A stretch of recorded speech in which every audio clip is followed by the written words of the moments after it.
Hi, this is Matt Donegan from Challenger Stories. I'm here with Carmen Hijosa, founder and Chief Creative and Innovation Officer of Ananas Anam.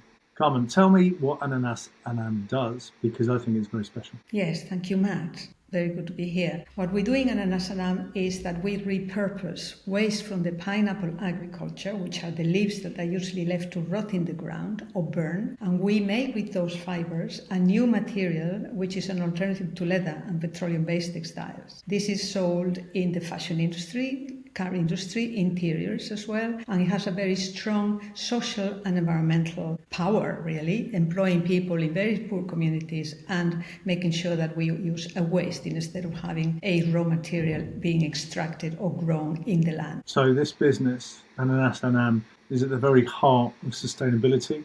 But it's not just sustainability either, is it? Because you have an impact in the societies, in the backgrounds of the people that you affect people's lives with this product, don't you? Tell me more about that. Absolutely, and this is one of the drivers of this company, really. If you think that only in the Philippines there is more than 700 people employed, and who are these 700 people? Are usually farming communities that they usually have, maybe a rotating job, just planting the pineapples. Now they have a fixed job.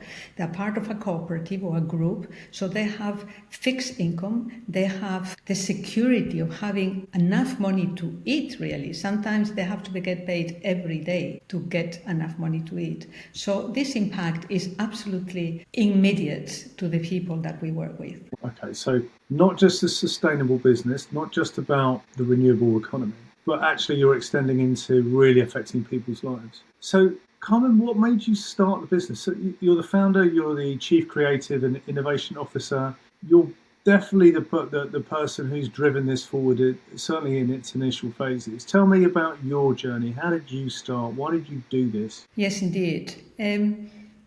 I'm a serial entrepreneur. I think I could say that. This is my fifth business. And just to put it into context, my first business, which is when I went to Ireland, I was 21, and I started a company manufacturing products with leather, luxury fashion accessories. Doing very well, selling in places like Harrods, Liberty, etc. And as a result of that, I became a consultant for World Bank, etc. And as a result of that, I started to work with indigenous communities in places where they had so little. And I really understood my responsibility and my power as a designer to change people's lives, really. And then going to the Philippines, and being confronted with the leather industry at the time there, I realized I can't work with leather anymore. This is totally unsustainable. Now, I did not have a plan B, we have to say that. But as I was working with the Design Center of the Philippines, I was looking what did they have around, and I discovered these extraordinary fibers from the pineapple leaves, which is the waste of the harvest, which are very strong, fine, and flexible. And then suddenly this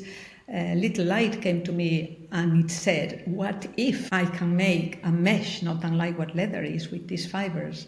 So that was the beginning. So simple, right? A question is so important. It took 10 years to get to where we are today, but the beginning was the what if, seeing the potential in something that had never seen the potential before. Amazing. I mean, I love this story, not least because having a social impact should be at the heart of what great businesses do these days. Yeah. I love that entrepreneurial streak that you come from one thing. You've seen how one industry isn't quite doing, or definitely in your mind wasn't doing the thing that needed to be done. And you've got that spark of creativity. You've found that thing. Now, this points towards your why. What's your purpose? Because I think that's probably the fuel that's got you where you are today. You found the how because you had a strong enough why. So what is your why? Why is really, we need to change our ways of working, right? And it's really encapsulated in the vision and the mission of Ananas Anam, which I actually wrote. The vision is we need to heal the rift between people and planet. This is a big thing, but you can really imagine what that means, right? We have to see things differently. We have to really see the world ourselves as a unity responsible. Now, the mission is every fiber, every textile we create, every fiber we regenerate, will fight for a better planet. So that really shows you the energy, the very direct mission that it is, that with these fibers we can really heal and help people and planet. But we need to fight for it, because these are new fibers in a very mature textile world. So it is really a fight in a way, right? A fight with wonderful people around and with many other people doing things similar. But that is really the reason why, because we need to do things differently, and we need to use resources that they are not extracting from the poor resources we have on our planet, and help people as well. So you mentioned earlier a head count in, I think it was the Philippines, and you said 700 staff, is that right? 700 people that we affect, because these people work for a cooperative. So they're not directly working with us. We work with cooperatives, obviously. We have a company in the Philippines that really is our subsidiary, runs all this as well. So 700.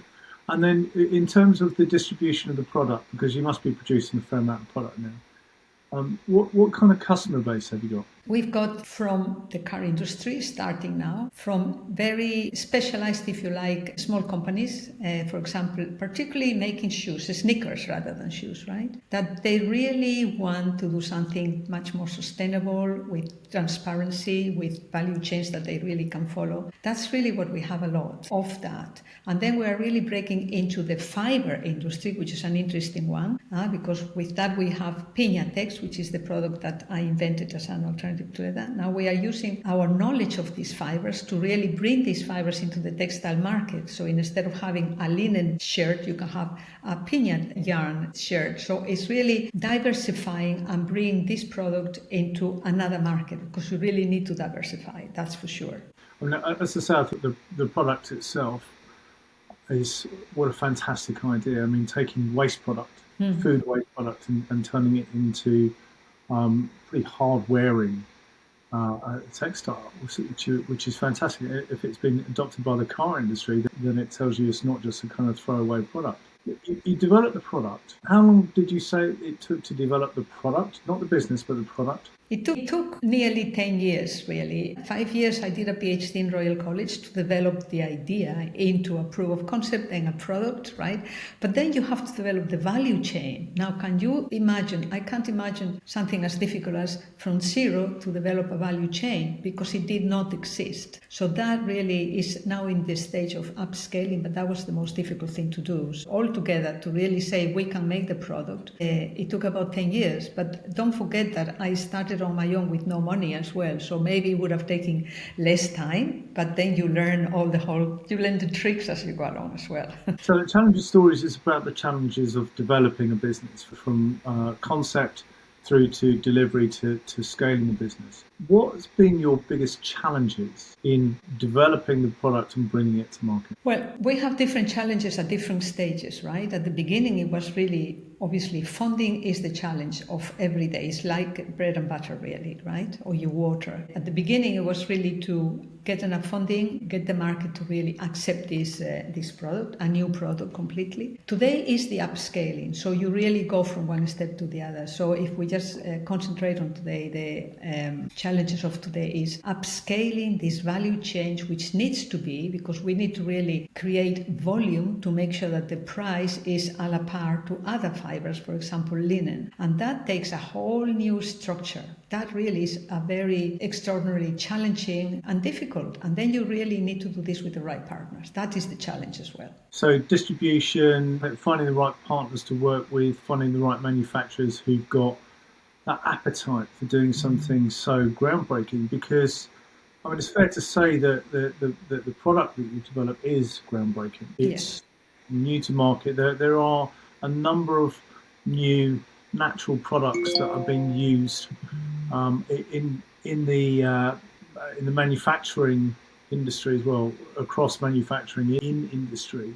Bringing a new product as you have to market, how much is it about marketing your product and how much is it about education? Because even though from the outside they kind of look like the same things, they're probably not, are they? No, they're not. I think it's a mix of everything, and I think the other one, it is the right thing at the right time, really. At least it was for us at the beginning, right? Because we were the first, and particularly the vegan market were really thirsty in a way to an alternative to leather and petroleum-based textile. So that was really a very important thing. The timing was right in that. After that, it's really, yes, we are more than us, which is a good thing, but it's really, you have to find the people that they are like-minded, and this is very important more and more, that they really think like you, they believe that this is the way. So it's an expensive product, compared with other things, but you really need to really feel that the price is the real price, number one, and then that we need to change our ways and we need to develop products that they have a positive impact instead of a negative impact on our planet and people's lives. And I think the time is right. But it's finding the right people that really truly believe in this. And not everybody. There is a lot of greenwashing in the fashion industry and the textile industry, as you know as well. So it's not an easy one. It's really not an easy one. The big hurdle is really this upscaling and to find the right industrial partners to bring it along. Now, this is really important as well.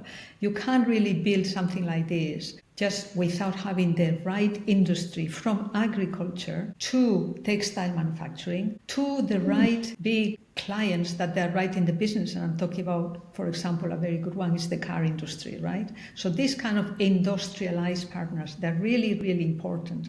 And then if you think of the fiber, we really need to link with mills and fiber producers to make sure that they are on board. It would be impossible without proper partnerships. How do you really have a factory, a linen factory, trying a new fiber, which is complex. It's complex and it takes time. It may take months if they're not our partners and they really believe truly in what we want to do.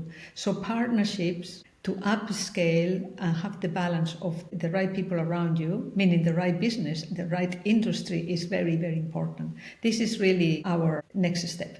We're in it already.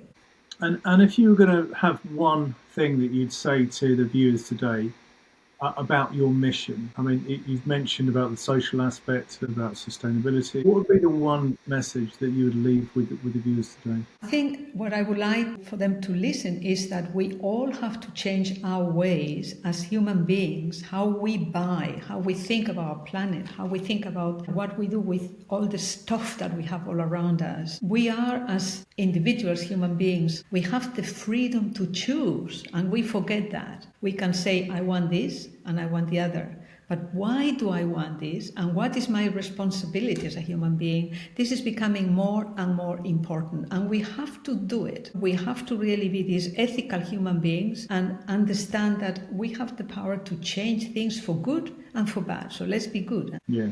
So to coin someone else's catchphrase, there's no planet B, but there is a plan B.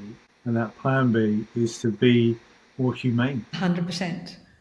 100% really, because that's how you think about the others and your actions. Absolutely. Carmen, just one last question for today, because I'd love to interview you again. I think there's so much more ground that I'd like to cover. But if there's one thing that you would have done differently, what might that have been? Yes, I think as a businesswoman, I would have hold on. I was the CEO of my company for the first 6 years. I would have held on to control as long as possible. I think we know more than we think we know, in a way, right? As entrepreneurs, and surround myself with like-minded people always. So you have to have this super inner strength to say, hang on for a minute. No, you have to learn how to say no and stand on your 2 feet saying, no, I want it this way. And you learn that with experience, really. Was there a moment, just one last question for you then, was there a moment when you thought, I don't want to do this anymore, I've had enough, get me out of here? Yeah, you do have those moments, and you have them at the end of a long day, in the evening, that you say, I'm just fed up with it all. But then you've got the night, and the night solves a lot of problems, if you know what I mean. And then the morning you see things with a different light. Today I see that I would like to set up a foundation. In fact, we can have a day 2 years from now, and you ask me this question, how is it going? But no, that's the way I think. Yeah. There's just too much here that we need to dig into. There's the industry that you're in, the sustainability ethos. There is the caring aspect of what business can and should be today. Absolutely. We're living in very weird times. They're very challenging for our young people, and they're very challenging for the future of the planet and humanity. And Ananas Anam are really tackling those aspects head on. Your journey the last 10 years have been, well, I'm sure without parallel, certainly in your field. And Yes. what you've done is quite remarkable. So I really want to continue the conversation. The fact that you're helping 700 people earn a living, have a life, doing something meaningful and significant, I think is absolutely incredible. And we need to talk about this more. So, Carmen, thank you so much for your time today. Let's talk again very soon. Thank you, Matt. A pleasure. And yeah, happy to talk to you anytime. Thank you.